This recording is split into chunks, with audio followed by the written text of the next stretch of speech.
Hello students, very much welcome to today's class. Welcome to another batch of class 11. So today we are going to discuss a very important part of respiration in plants. Already glycolysis, link reaction and Krebs cycle was already discussed in the previous lecture. You can just go and check the playlist of another batch class 11th. Today we are going to discuss about the electron transport system. बहुत ही interesting और बहुत ही इस chapter को इस part को समझ के आपको पढ़ना है. No doubt you have to remember the जो एंजाइम्स जो यूज हो रही हैं, लेकिन उसके पहले आपको समझना होगा. समझ के अगर याद करेंगे तो आपको चीज़ें जो है टफ नहीं लगेंगी. ठीक है, तो चलिए स्टार्ट करते हैं आज का इम्पोर्टेंट क्लास. तो दिस आई हैव ड्रॉन अ एक यूकैरियोटिक सेल हमने बना दिया कि एक यूकैरियोटिक सेल में किस तरीके से जो है ये ग्लाइकोलाइसिस, क्रेब्स साइकिल और लिंक रिएक्शन के बाद जो ईटीएस होगा वो कैसे होता है. तो ऑलरेडी डिस्कस कर चुके हैं हम. जब हमने ग्लाइकोलाइसिस पढ़ा था, ध्यान से सुनेगा, अपने पास ग्लाइकोलाइसिस और क्रेब्स साइकिल का चार्ट रखेगा. जब हमने ग्लाइकोलाइसिस पढ़ा था तो क्या पढ़ा था, 1 molecule of glucose give rise to 2 molecules of pyruvic acid. Clear है. और ये सारी चीजें कहाँ हो रही है, साइटोप्लाज्म में हो रही है. ठीक है, अब जब 2 molecules of pyruvic acid form हुआ था तो कितना 2 एटीपी मिला था. और जब ग्लूकोज से हमें क्या मिला था, एनएडीपी मिला था.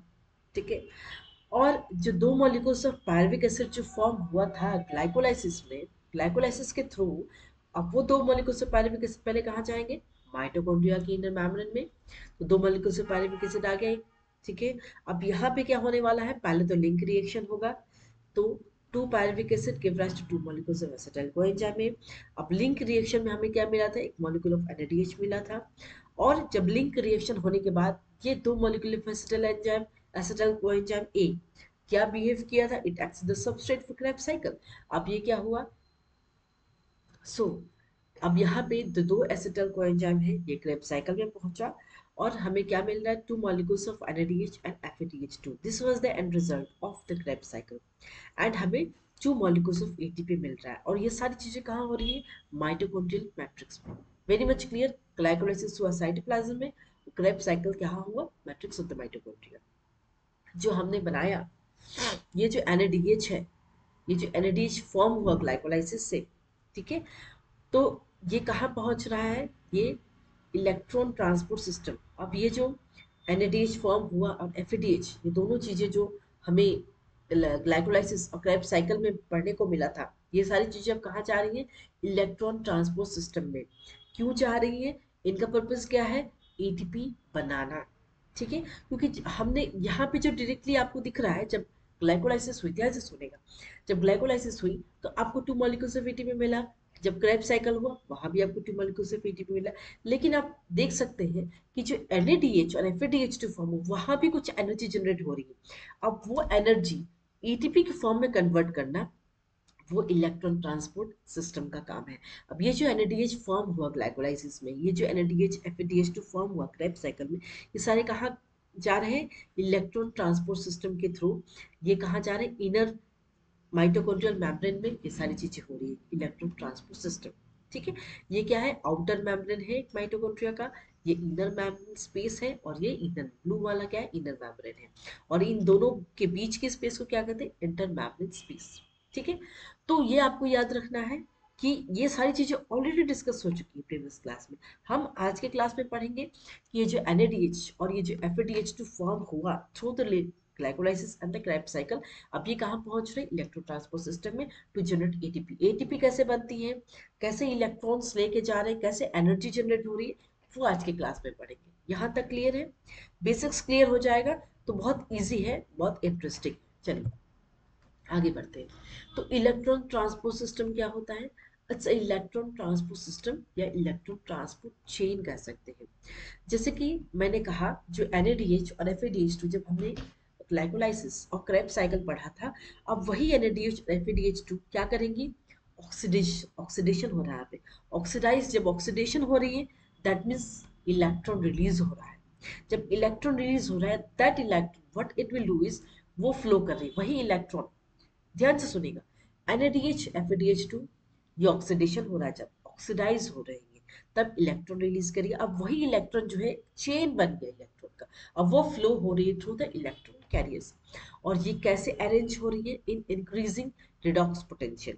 ठीक है, इन इंक्रीजिंग फॉर्म में ये इलेक्ट्रॉन कैरियर्स जो है मूव कर रही है through the different electron carriers, और कैसे इलेक्ट्रॉन चेन, जिसको कहते हैं इलेक्ट्रॉन ट्रांसपोर्ट चेन। यहाँ तक क्लियर है?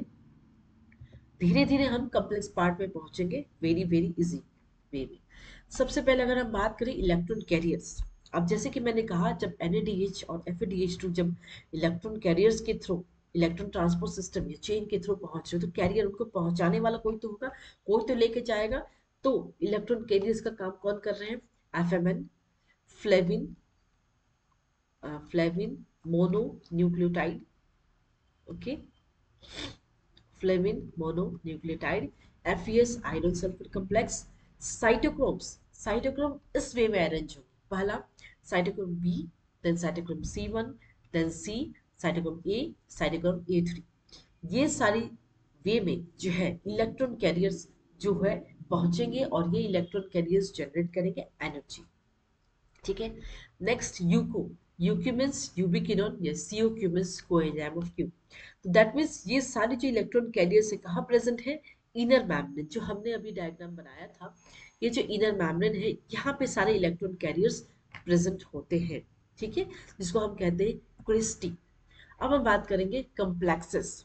अब ये जो इलेक्ट्रॉन कैरियर्स है, जो कैरियर्स हमने FMN FeS ये सारी चीजें जो बताई, ये सारे कैरियर्स अब इन कम्प्लेक्स को होते हुए ही जाएंगे। ठीक, तो सबसे पहला कॉम्प्लेक्स क्या है? NADH dehydrogenase. ठीक है, कॉम्प्लेक्स 2 क्या है? FADH2 डिहाइड्रोजिनेस और succinate dehydrogenase. Complex 3 cytochrome B C1 complex, cytochrome C reductase. ठीक है, complex 4 cytochrome A3, cytochrome C oxidase. Complex 5 ATP synthetase. अब हम बात करेंगे सारे, पहले सारे कॉम्प्लेक्स के नाम याद रखिए, उसके बाद अब इसमें कौन कौन से इलेक्ट्रॉन कैरियर्स इन्वॉल्व है इन इच कॉम्प्लेक्स। ठीक है, और ये सारे इलेक्ट्रॉन कैरियर्स जो है कैसे मूवमेंट होंगी, कौन उन्हें ले जाएगा, वो हम नेक्स्ट उसमें देखेंगे। ठीक है, तो सबसे पहले हम कॉम्प्लेक्स 1 की बात करें तो flavin mononucleotide iron sulphur.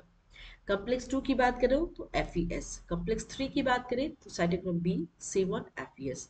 Complex 4 की बात करें तो cytochrome A A3 and 2 copper atoms help कर रही है। कॉम्प्लेक्स 5 की बात करें तो F0 F1।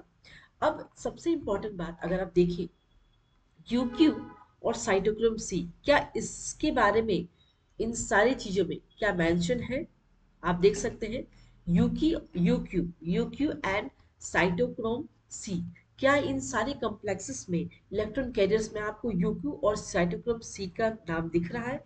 बिल्कुल नहीं। क्यों? मैंने क्यों नहीं लिखा है? क्या इनका रोल नहीं है? बिल्कुल है। यूक्यू और साइटोक्रोम सी जो है ये mobile electron carriers, that means ये जो अभी तक जो मैं इलेक्ट्रॉन कैरियर्स के बारे में बात कर रही हूँ, जो FMN है FeS है, ये चारों कॉम्प्लेक्स 1 2 3 4, इन सब में जो इलेक्ट्रॉन कैरियर्स है वो स्टेबल रहेंगे, एक ही जगह पे रहेंगे। लेकिन उनको कौन लेके मूव करेगा? कोई तो चाहिए ना। जो इलेक्ट्रॉन कैरियर्स है, अब ये एक कॉम्प्लेक्स से दूसरे कॉम्प्लेक्स तक कैसे पहुंच रहे, कौन उनको पहुंचा रहा है? तो वेरी इंपॉर्टेंट क्वेश्चन, कौन है? Ubiquinone and cytochrome C. अब जो यूबिक्विनोन का नाम मैंने नहीं लिखा है यहाँ पे, हमने यूबिक्विनोन का नाम नहीं लिखा है in the in this complexes, that means यूबिक्विनोन और साइटोक्रोम सी ही जो है बाई इलेक्ट्रॉन कैरियर्स है। अब ये सारे जो है इलेक्ट्रॉन को पहुंचाएंगे to the different complexes. Complex 5 का नाम है F0 F1, और यहाँ पे क्या आ रहा है? ऑक्सीडेटिव फॉस्फोराइलेशन हो रहा है, दैट इज ATP सिंथेसिस यहाँ पे हो रहा है। ठीक है, अब कॉम्प्लेक्सेस के बाद अगर हम देखें तो ये एक माइटोकॉन्ड्रिया है। ठीक है, अब हम बात करेंगे कि जो कॉम्प्लेक्सेस हैं, ये कॉम्प्लेक्सेस किस तरीके से अरेंज है in the inner membrane of mitochondria. तो ये एक माइटोकॉन्ड्रिया है, ये इसका इनर मेम्ब्रेन है, ये इसका आउटर मेम्ब्रेन है, और ये इंटर मेम्ब्रेन स्पेस है। The space between the outer membrane and the inner membrane is known as inter membrane space. ठीक है, और ये जो NADH है और FADH2, अभी तो हमें इसी का तो सबसे इंपॉर्टेंट काम है, कहाँ पे? इलेक्ट्रॉन ट्रांसपोर्ट सिस्टम में, क्योंकि ये हेल्प कर रहा है किस लिए? ATP जनरेट करने के लिए, जो कि एनर्जी है। जब तक एनर्जी मिलेगी नहीं हम काम कर नहीं सकते, राइट। तो सबसे पहले अगर हम देखें फर्स्ट सेकंड थर्ड फोर्थ, मैंने एक कलर से किया हुआ, दैट इज येलो कलर, चारों कॉम्प्लेक्स। लेकिन जो फिफ्थ वाला कॉम्प्लेक्स है, ये जो इलेक्ट्रॉन ट्रांसपोर्ट सिस्टम होगा, ये चारों कॉम्प्लेक्स को करती रहे, आई मीन जाएगी इलेक्ट्रॉन कैरी करके, लेकिन फिफ्थ वाले में नहीं रहेगी, ठीक है। फिफ्थ वाले का काम क्या है, ऑक्सीडेटिव फॉस्फोराइलेशन करना, ठीक है। और ये लिखा मैंने और दोनों साइड मैंने लिख दिया है। ये क्यों लिखा मैंने, दो क्यों लिखा आप ये बताइए। वेरी सिंपल, एक होगा NADH के लिए, एक जो है NADH जो है वो इलेक्ट्रॉन कैरियर को इलेक्ट्रॉन ट्रांसपोर्ट करा रहा है, NADH हो रहा है। एक FADH2 के लिए रहेगा। ये दोनों ही तो मिलकर ATP जनरेट कर रहे हैं, तो इन दोनों को हम अलग वे में समझेंगे। तो सबसे पहले अगर हम देखें तो ओके, तो सबसे पहले अगर हम देखें तो एक पार्ट, इस पार्ट को हमने अलग से बनाया है यहाँ पे। तो सबसे पहले अगर हम देखें तो ये आपका माइटोकॉन्ड्रियल मैट्रिक्स है, इंटरमेम्ब्रेन स्पेस है यहाँ। तो 1 2 3 4 5 ये चारों कॉम्प्लेक्स सिस्टम है। तो सबसे पहला क्या होगा, ये हमारा मैट्रिक्स वाला पार्ट है, देख सकते हैं ये मैट्रिक्स वाला पार्ट है। एक्सक्यूज, तो सबसे पहले क्या होगा, NADH क्या करेगा, ऑक्सीडेशन होगा यहाँ पे। NADH क्या बना रहा है, NAD प्लस, ठीक है, यहाँ पे ऑक्सीडेशन हो रहा है फर्स्ट से। तब इलेक्ट्रॉन, जो इलेक्ट्रॉन थे वो सबसे पहले किस, क्या हुआ, ये टूटा, टूटने के बाद NAD प्लस फॉर्म हो रहा है, ऑक्सीडेशन हो रहा है। अब ये जो इलेक्ट्रॉन था वो कैरी करके कहाँ से कहाँ तक जा रहा है, फर्स्ट सेकंड पे नहीं जाएगा बिल्कुल भी, फर्स्ट से सीधे थर्ड पे जाएगा, थर्ड के बाद फोर्थ पे जाएगा, फिफ्थ का तो काम ही नहीं है यहाँ पे, फिफ्थ ऑक्सीडेटिव फॉस्फोराइलेशन कर रहा है। तो NADH जब ऑक्सीडाइज हो रहा है, टूट रहा है, क्या फॉर्म कर रहा है, NAD प्लस फॉर्म कर रहा है। और ये सारी चीजें कहाँ हो रही है, इंटरमेम्ब्रेन स्पेस में हो रही है। तो पहला इलेक्ट्रॉन कैरियर कहाँ जा रहा है, फर्स्ट से थर्ड में, थर्ड से फोर्थ में। अब ध्यान से सुनिएगा, जो मैट्रिक्स है, मैट्रिक्स ऑफ द माइटोकॉन्ड्रिया, यहाँ पे हाइड्रोजन आयन की कंसंट्रेशन क्या है, कम है। जब हाइड्रोजन आयन की कंसंट्रेशन कम है तो, और जो यहाँ पे हाइड्रोजन आयन की कंसंट्रेशन लो है, और यहाँ पे क्या होगा, इन द इंटरमेम्ब्रेन स्पेस यहाँ पे हाई है। तो यहाँ पे क्या हो रहा है, मूवमेंट हो रहा है, क्या हो रहा है, पंपिंग का, वो पंप क्यों आ रहा है, यहाँ पे पंप का वर्ड क्यों ला रही हूँ मैं, क्योंकि यहाँ पे हाइड्रोजन आयन की कंसंट्रेशन कम है, यहाँ पे ज्यादा है। तो यहाँ पे पंप जनरेट होगा, जिसके कारण जो यहाँ से यहाँ पे जो कंसंट्रेशन है low to high, as you know, low से हाई जो है हाइड्रोजन आयन का इफ्लक्स होगा, बाहर जाएगा। मैट्रिक्स से कहाँ जा रहा है, इंटरमेम्ब्रेन स्पेस की ओर। हाइड्रोजन आयन कहाँ जा रहा है, मैट्रिक्स से इंटरमेम्ब्रेन स्पेस की ओर, ठीक है। तो पहला, तीसरा, चौथा, दूसरा भी जाएगा ही नहीं, क्योंकि इलेक्ट्रॉन कैरियर्स कहाँ से कहाँ तक जा रहे हैं, पहले से तीसरे, तीसरे से चौथे। क्लियर है यहाँ तक। अब चूंकि हाइड्रोजन आयन की कंसंट्रेशन कम है मैट्रिक्स में, जब हाइड्रोजन आयन की कंसंट्रेशन कम होगी तो पीएच भी कम होगा, ठीक है, क्लियर है। अब जब हाइड्रोजन आयन की कंसंट्रेशन यहाँ पे तो पहले से कम है, और जब कम से ज्यादा की ओर गया, कहाँ, इंटरमेम्ब्रेन स्पेस में हाइड्रोजन आयन की कंसंट्रेशन ज्यादा है, तो वहां पे हाइड्रोजन आयन का कंसंट्रेशन ज्यादा होगा। जब कंसंट्रेशन ज्यादा होगा तो पीएच कैसा होगा, एसिडिक होगा। यहाँ पे कंसंट्रेशन कम है हाइड्रोजन आयन का, तो पीएच कैसा होगा, बेसिक होगा। यहां तक क्लियर है आप सभी बच्चों को, ठीक है। पंप क्यों जनरेट हुआ ये भी क्लियर है। तीसरा, अब ये सारे जो हाइड्रोजन आयंस, ये सारे हाइड्रोजन आयंस जो कॉम्प्लेक्स में जाके इकट्ठे हो गए हैं, अब क्या होगा, ये ज्यादा जो हाइड्रोजन आयंस इकट्ठे हो गए हैं, अब वो जो फिफ्थ कॉम्प्लेक्स है, ध्यान से सुनिएगा, जो फिफ्थ कॉम्प्लेक्स है वहां से हाइड्रोजन आयंस जो है वो कहाँ आएंगे, इंटर मेम्ब्रेन स्पेस से मैट्रिक्स की ओर तक आएंगे, ठीक है। और जब आएंगे hydrogen ions inter membrane space से मैट्रिक्स की ओर, तब क्या होगा, एटीपी जनरेट होगी, दैट इज एनर्जी जनरेट होगी। क्लियर है यहाँ तक, यहाँ तक वेरी मच क्लियर। ये किसके केस में हमने पढ़ा, NADH के केस में, जब NADH टूट रहा है। अब दूसरा हम करेंगे FADH के केस में पढ़ते हैं, ठीक है। तो सबसे पहले हमने एक इनर माइटोकॉन्ड्रियल स्पेस है ये इसका मैट्रिक्स वाला पार्ट है, ठीक है। यहाँ पे क्या होगा, यहाँ पे भी FADH टूट के FAD प्लस बना रहा है, ऑक्सीडेशन हो रहा है। 1 2 3 4 सारे कॉम्प्लेक्सेस को हमने लिख लिए। यहाँ पे क्या होगा, यहाँ पे क्या होगा, ध्यान से सुनिएगा, कॉम्प्लेक्स वन का यहाँ पे काम नहीं, यहाँ पे इलेक्ट्रॉन कहाँ टूट रहा है, यहाँ पे टूट रहा है, यहाँ पे ऑक्सीडेशन कहाँ हो रहा है, कॉम्प्लेक्स नंबर 2 पे, तब सुनिएगा इलेक्ट्रॉन, आप ये बताइए अगर कॉम्प्लेक्स 2 पे हमारा इलेक्ट्रॉन टूट रहा है तो 1 तक पीछे जाने का तो कोई सवाल ही नहीं है। अगर आपको आगे बढ़ना है तो पीछे तो घूमेंगे, घूम के देखेंगे नहीं भैया, आगे जा रहे हैं। तो इलेक्ट्रॉन जो यहाँ पे टूटा, अब ये कैरी कर रहा है, ये इलेक्ट्रॉन कैरियर पहुंच रहा है 2 से 3 से 3 से 4 तक, 2 से 3 3 से 4, ये इसका मूवमेंट होगा इलेक्ट्रॉन का, राइट।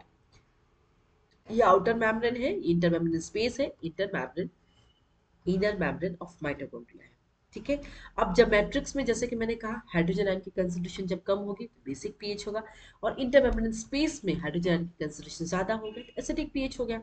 अब क्या होगा, जो जितने भी हाइड्रोजन आयन जो जमा हो गए हैं जाके कहाँ से कहाँ पहुंचे, मैट्रिक्स से इंटर मेम्ब्रेन स्पेस पे, तो एक पंप जनरेट हुआ, बिकॉज यहाँ का कंसंट्रेशन कैसा है, लो है, यहाँ कंसंट्रेशन क्या है, हाई है, इसलिए पंप जनरेट हुआ। पंप जनरेट होने के कारण जो हाइड्रोजन आयन कहाँ से कहाँ तक गया, मैट्रिक्स से इंटरमेम्ब्रेन स्पेस तक, अब जाके वहां इकट्ठे हो गए। इकट्ठे हो गए तो क्या हो गया, कॉम्प्लेक्स नंबर 5 से ये सारे जो हाइड्रोजन आयंस थे वापस कहाँ आ गए, इन द मैट्रिक्स आ गए, और वहां पे क्या बन गया, एटीपी बन गया।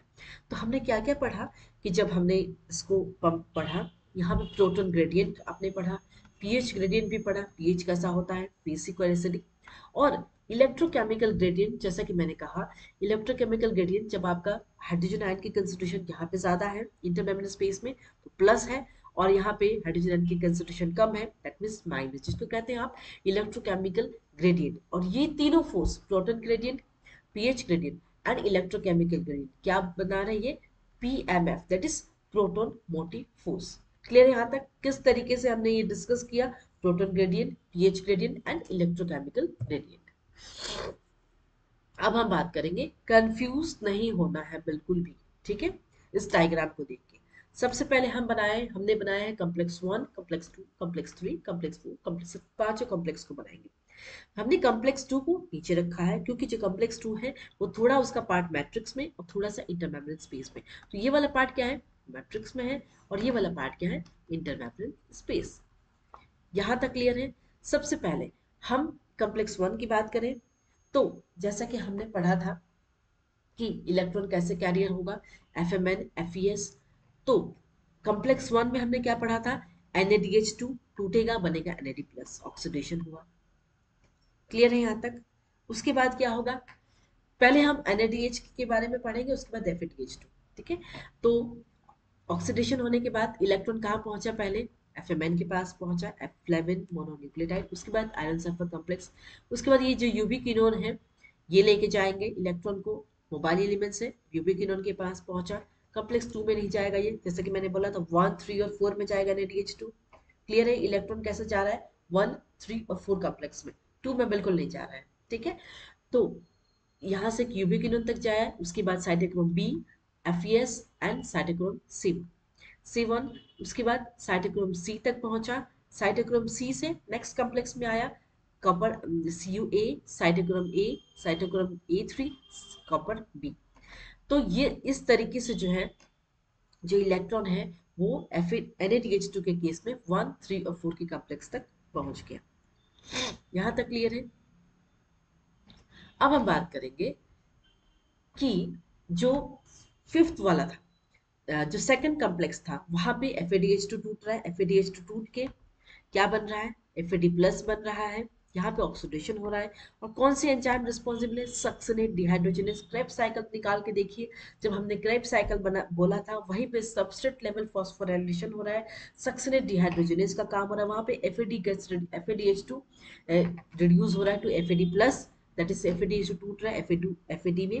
अब जो इलेक्ट्रॉन यहाँ पे बना, जो टूटा, अब वो कहाँ जाएगा, इलेक्ट्रॉन कैरी करेगा, एफईएस पहले एफईएस के थ्रू जाएगा और कॉम्प्लेक्स 2 के थ्रू जाएगा, 1 में का कोई काम नहीं है, वो पीछे देखेगा नहीं, वो आगे जाएगा। तो क्या होगा, कॉम्प्लेक्स 2 से कॉम्प्लेक्स 3 में जाएगा, एंड 3 से साइटोक्रोम सी में, एंड साइटोक्रोम सी से साइटोक्रोम 4। साइटोक्रोम 5 के पास क्या होगा, साइटोक्रोम 5 ऑक्सीडेटिव फॉस्फोराइलेशन कर रहे हैं, और यहाँ पे F0 F1 कॉम्प्लेक्स है। ठीक है। और एक इंपॉर्टेंट बात छूट गया है कि जब ये सारी चीजें जो इलेक्ट्रॉन कैरियर्स होके आई हैं, तो यहाँ पे क्या हो रहा है, half molecule of oxygen release हो रही है। अब ये जो हाफ मॉलिक्यूल ऑफ ऑक्सीजन है वो हाइड्रोजन आयन से कंबाइन करेंगे और क्या फॉर्म करेंगे, मेटाबॉलिक वाटर। ठीक है, उसके बाद अब हम समझेंगे जो कॉम्प्लेक्स थे 1, 3, 4 सारे के बारे में। तो सबसे पहले अगर हम देखें तो कितने हाइड्रोजन आयंस यहाँ पे इफ्लक्स हो रहे बाहर जा रहे हैं मैट्रिक्स टू इंटरमेम्ब्रेन स्पेस, आप देख सकते हैं ऑलरेडी मैंने डिस्कस किया था 4 हाइड्रोजन प्लस। ठीक है, तो 4 हाइड्रोजन प्लस कहाँ से कहाँ तक जा रहे हैं, from matrix to intermembrane space. Okay, 4। और ठीक थर्ड में भी आप देखिए मैट्रिक्स से इंटरमेम्ब्रेन स्पेस में 4 हाइड्रोजन आयंस। और जब हम बात इसकी करेंगे आई मीन फोर्थ वाले की, तो यहाँ पे क्या हो रहा है, 2 हाइड्रोजन प्लस हो रहा है। ठीक है, ये जब हम Na-DH2 का, जब Na-DH2 टूट के इलेक्ट्रॉन जब कैरी कर रहा है टू द डिफरेंट कॉम्प्लेक्स, तो ये हमें मिल रहा है। ठीक है, उसके बाद जो बाकी का जो 4 हाइड्रोजन इलेक्ट्रॉन्स थे, अब ये तो ज्यादा हो गया है इन द सिस्टम, सिस्टम में ज्यादा है। अब ये हाइड्रोजन आयंस क्या होगा, कहाँ आ रहे हैं ये, कॉम्प्लेक्स 5 में। तो 4 हाइड्रोजन आयंस जब कॉम्प्लेक्स में आ रहे हैं एफ नेट F1 में, तब जाके एटीपी क्या बोल रहा है, एटीपी में कन्वर्ट हो रहा है, दैट इज एनर्जी। और यहाँ पे एंजाइम कौन सा है, एटीपी सिंथेटिस। सिमिलरली अगर हम बात FADH2 की करें, तो FADH2 कॉम्प्लेक्स 2 में गया। ठीक है, 1 की जाएगा ही नहीं, जब 2 में गया, सॉरी 3 में गया, कॉम्प्लेक्स 2 में तो रिएक्शन स्टार्ट हो रहा है, इलेक्ट्रॉन टूटा, 3 में गया, तो हाइड्रोजन आयंस यहाँ पे 4 और +2 6 हाइड्रोजन आयंस। लेकिन अगर हम बात NADH2 की करें, वो टूटने के बाद कितने हाइड्रोजन आयंस जनरेट करें, 4 + 4 8, 8 + 2 10। ठीक है, तो इसको हमने एक ऑक्सीजन जो है सबसे लास्ट, जो इलेक्ट्रॉन एक्सेप्टर हमने अभी तक डिस्कस किया, सबसे लास्ट में ऑक्सीजन इलेक्ट्रॉन को एक्सेप्ट करेगा। जब ऑक्सीजन एक्सेप्ट करेगा हाइड्रोजन आयंस को, देन वो क्या फॉर्म करेगा, मेटाबॉलिक वाटर। क्लियर है यहाँ तक, एक बार और समझा दूं, ठीक, एक बार और समझा देती हूँ। सबसे पहले NADH2 टूटा, ऑक्सीडेशन हुआ, ऑक्सीडेशन होने के बाद जो इलेक्ट्रॉन टूटा वो डिफरेंट कैरियर्स के through FMN, FES, then ubiquinone, then complex 3 में जाएगा, सीधे 1 से 3 में जाएगा, 2 में नहीं आएगा। Cytochrome B, FES, cytochrome C, cytochrome C1, CuA, cytochrome A3, cytochrome copper B.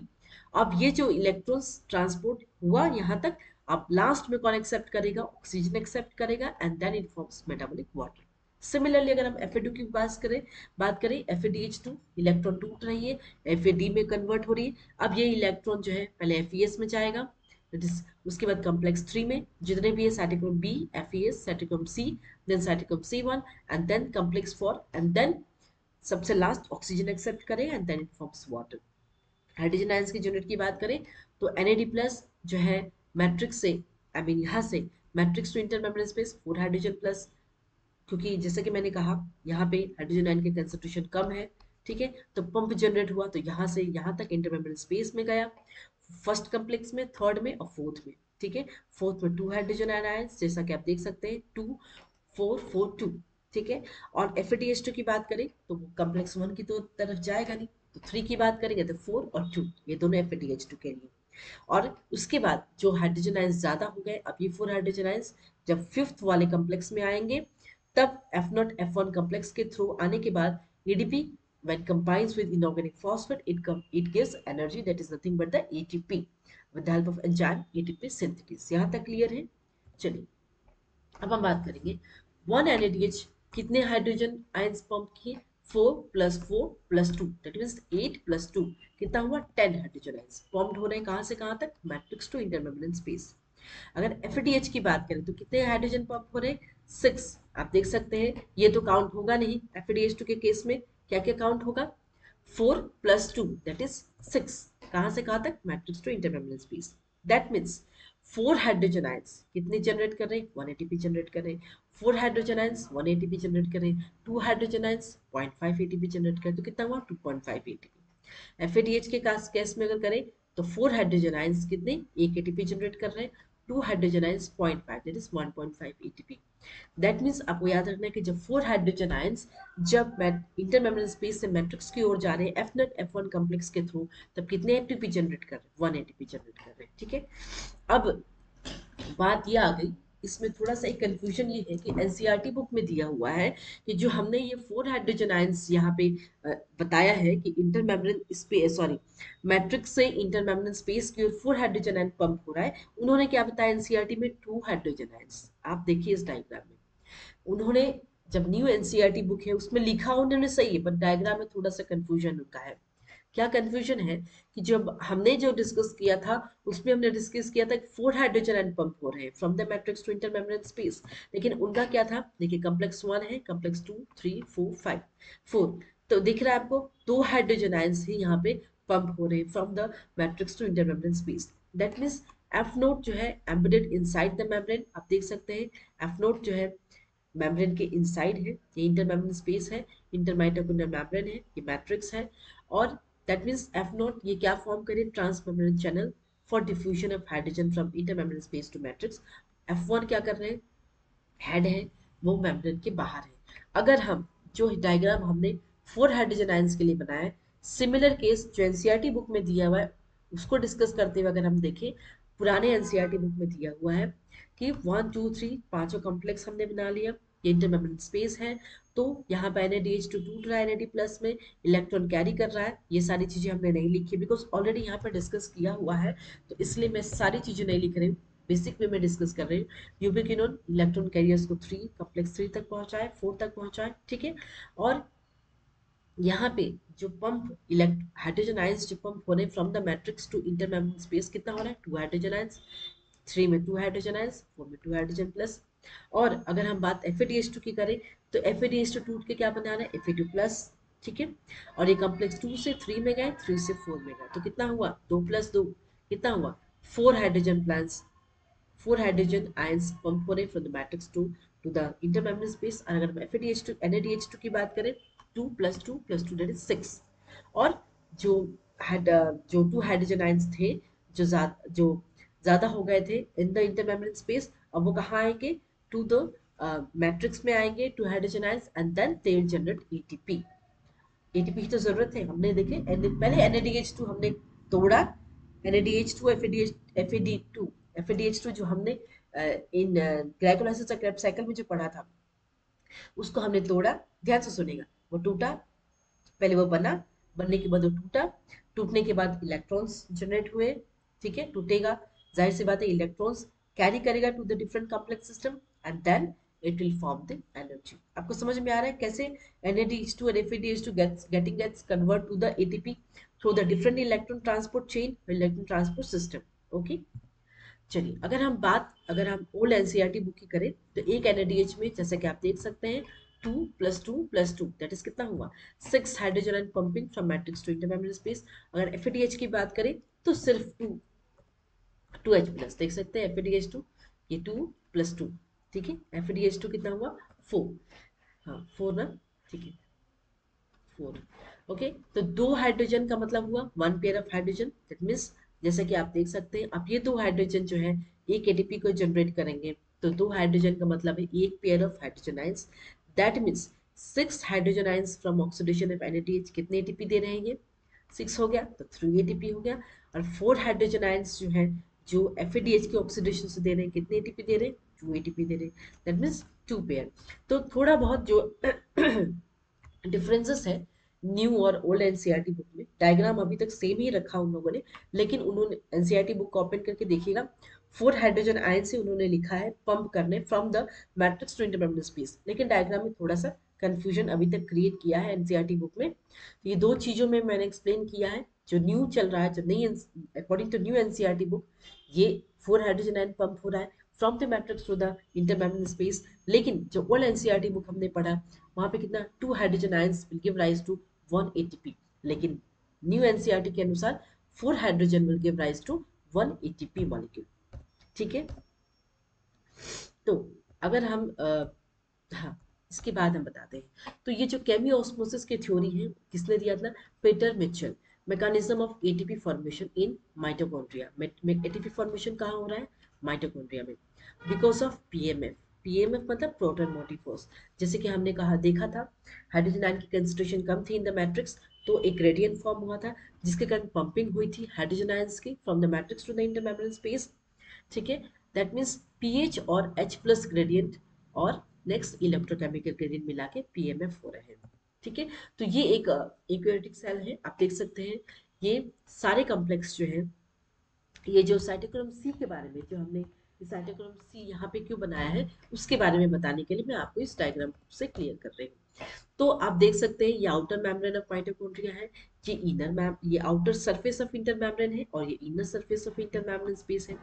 तो साइटोक्रोम सी क्या है, ये प्रेजेंट है कहाँ, आउटर सरफेस, ये आउटर सरफेस है, ये इनर है, तो outer surface of inter membrane space, inner में नहीं प्रेजेंट है। लेकिन जो बाकी के जो चारों कॉम्प्लेक्स हमने पढ़ा 1 2 3 4, तो ये सारी चीजें कहाँ प्रेजेंट है, इंटर मेम्ब्रेन स्पेस यहाँ पे प्रेजेंट है। ठीक है, और ये क्या है, मैट्रिक्स है। क्लियर है, तो इस तरीके से आज का चैप्टर है। अगर हम एक छोटा सा अगर आपको कंसेप्ट समझाए, सपोज हम डेली हम हर तरह के फूड्स खाते हैं, एग्जाम्पल हमने एक एप्पल लिया हुआ है, जब हम एक एप्पल को खा रहे हैं मेरी ये सारी चीजें हो रही हैं, ये कम्प्लेक्स शुगर है ग्लूकोज, ग्लूकोज टूटेगा, ग्लूकोज टूट के NADH FADH2 फॉर्म करेगा, देन डिफरेंट इलेक्ट्रॉन कैरियर्स के थ्रू एटीपी जनरेट करेगा, और वही एटीपी हमें एनर्जी दे रही है। तो it's not a very simple process. हम सोच रहे हैं कि खाना खा लिया हमारा काम हो गया, नहीं, हमारी बॉडी जो है 24/7 जो है हमारे लिए एनर्जी जनरेट कर रही है। हम जो खाना खा रहे हैं वो ग्लाइकोलाइसिस कर रहे हैं, ग्लाइकोलाइसिस 2 मॉलिक्यूल से पायरुविक एसिड फॉर्म कर रहे हैं, उसके बाद ये 2 मॉलिक्यूल से पायरुविक एसिड कहाँ पहुंच रहे हैं, ये पहुंच रहे हैं लिंक रिएक्शन में, वहां पे 2 मॉलिक्यूल से एसिटाइल कोएंजाइम फॉर्म हो रहा है, 2 मॉलिक्यूल से एसिटाइल कोएंजाइम में क्रेब्स साइकिल पहुंचा रहा है, और इसके थ्रू हमें क्या मिला था, NADH2 FADH2 फॉर्म हो रहे हैं, 2 मॉलिक्यूल से एटीपी क्रेब्स साइकिल में, 2 मॉलिक्यूल से एटीपी ग्लाइकोलाइसिस में। ये सारी चीजें जो NADH2 और FADH2, NADH और FADH2 जो फॉर्म हुआ था in the Krebs cycle and glycolysis, अब ये इलेक्ट्रॉन सॉरी एनर्जी जनरेट करने के लिए हमें इलेक्ट्रॉन ट्रांसपोर्ट सिस्टम में गए इलेक्ट्रॉन कैरियर्स के थ्रू जो है हमारा एटीपी जनरेट हुआ। तो ये सारी चीजें हमारी बॉडी में हो रही है। जब हम कोई भी चीज तो कॉम्प्लेक्स वे में ही ले रहे हैं ना, अब उसको सिंपलेस्ट बनाना हमारी बॉडी की काम है, सिंपलेस्ट बना के ही वो एनर्जी जनरेट कर रही है, उसी फॉर्म में डाइजेशन हो रहा है ना। हम कोई भी चीज कॉम्प्लेक्स वे में खा रहे हैं तो वो पहले स्मॉलर वे में उसको तोड़ा जा रहा है, उसके बाद ही वो एनर्जी जनरेट कर रही है। ठीक है, तो बेसिकली मेरा आज का ये समझाना यही था कि ये जो चैप्टर है ये बिल्कुल ही फर्स्ट क्लास से लिंक है। ग्लाइकोलाइसिस नहीं समझेंगे तो ना लिंक रिएक्शन समझेंगे ना क्रेब्स साइकिल समझेंगे, और अगर वो नहीं समझेंगे तो इलेक्ट्रॉन ट्रांसपोर्ट सिस्टम भी नहीं समझ पाएंगे आप। ठीक है, तो ये सारी चीजें जो है लिंक है, समझेंगे अगर समझेंगे तो बहुत ईजी है ये chapter, it's not very difficult. यहाँ पे आपको सिर्फ समझना है, सारे कॉम्प्लेक्सेस के नाम याद रखने हैं, और सारे जो जितने भी ट्रांसपोर्ट के इलेक्ट्रॉन कैरियर्स हैं जैसे कि FMN FES यूबिक्विनोन, ये सारी जो सिस्टम वे में एक बहुत ही सिंक्रोनाइज वे में ये सारे कैरियर्स का आपको याद रखना है, कॉम्प्लेक्स के नाम याद रखने हैं, और इलेक्ट्रॉन कैसे कैसे जनरेट हो रहे हैं ये सारी चीजें आपको याद रखनी है। Very easy right. अब हम दो चार क्वेश्चंस कर लेते हैं। ATP generated by one NADH2 and one FADH2 are ATP generate 1 NADH2 की बात करें तो 3 ATP जनरेट हो रही है, और FADH2 की बात करें तो 2 ATP जनरेट हो रही है। ठीक है, क्लियर है। complex concerned with oxidative phosphorylation in inner mitochondrial membrane is, जैसे कि आप देख सकते हैं 5 कॉम्प्लेक्स हमने डिस्कस किया था, 1 2 3 4। अब ये चारों कॉम्प्लेक्स के थ्रू इलेक्ट्रॉन कैरी करके 4 में ही रुक जाएंगे, और वो लास्ट ऑक्सीजन, लास्ट कौन एक्सेप्ट कर रहा है, ऑक्सीजन एक्सेप्ट कर रहा है। लेकिन जो कॉम्प्लेक्स 5 थी उसने तो कुछ भी नहीं एक्सेप्ट किया, वहां पे क्या ऑक्सीडेटिव फॉस्फोराइलेशन हो रहा है, और वहीं उसी कॉम्प्लेक्स F0 F1 से एटीपी जनरेट हो रहा है। ठीक है, तो आंसर इज कॉम्प्लेक्स 5। क्लियर है यहाँ तक। तो दो क्वेश्चंस मैंने कराए, और आप इस चैप्टर से रिलेटेड जितने भी क्वेश्चंस हो सकता है वो आप करिए। अभी ये चैप्टर कंप्लीट नहीं हुआ है, I think 1 more class is required to complete this chapter. Okay, तो कोई भी डाउट्स हो कमेंट सेक्शन में आप कमेंट कर सकते हैं। तो मिलते हैं नेक्स्ट क्लास में। Thank you all.